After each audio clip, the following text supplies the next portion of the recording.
முந்தானை போடுறோம்ல அங்கேருந்து எடுக்க வேண்டிய மெஷர் எடுத்துட்டோம். இப்போ இந்த இந்த இன்பிட்வீன் கேப்பில் தான் நம்ம வந்து உள்ளே வைக்கிற கொசுவலம் வந்து ரெடி பண்ண போகிறோம். கொசுவம் சொல்கிறீங்களே அது ரெடி பண்ண போகிறோம்.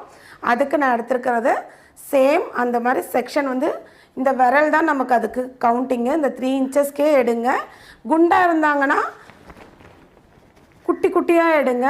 கொஞ்சம் ஒல்லியாக இருக்காங்கன்னா நல்லா பெரிய பெரிய ஃப்ளீட்ஸாக எடுத்து வைங்க. ஏன்னா அப்போ தான் அவங்களுக்கு வந்து இந்த இடத்துல போய் குண்டாக தெரியாது. இதே குண்டாக இருக்கிறாங்கன்னா நிறைய ஃப்ளீட்ஸ் வராது அவங்களுக்கு. அப்போ நீங்கள் என்ன பண்ணணும், கண்டிப்பாக ஃப்ளீட்ஸ் வந்து குட்டி குட்டியாக வைங்க, சின்ன சின்ன ஃப்ளீட்ஸாக வைங்க. இதுவும் ரஃப்பாக தான் எடுத்துக்கிறேன். இப்போ இந்த அளவுக்கு எடுத்தாச்சு. இந்த இடம் முடிஞ்சிருச்சு, அதனால் நான் இங்கேயே விட்டுடுறேன். ஃப்ளீட்ஸ் வந்து கரெக்டாக எடுக்கணும். இது வந்து ரஃப்பாக ஒரு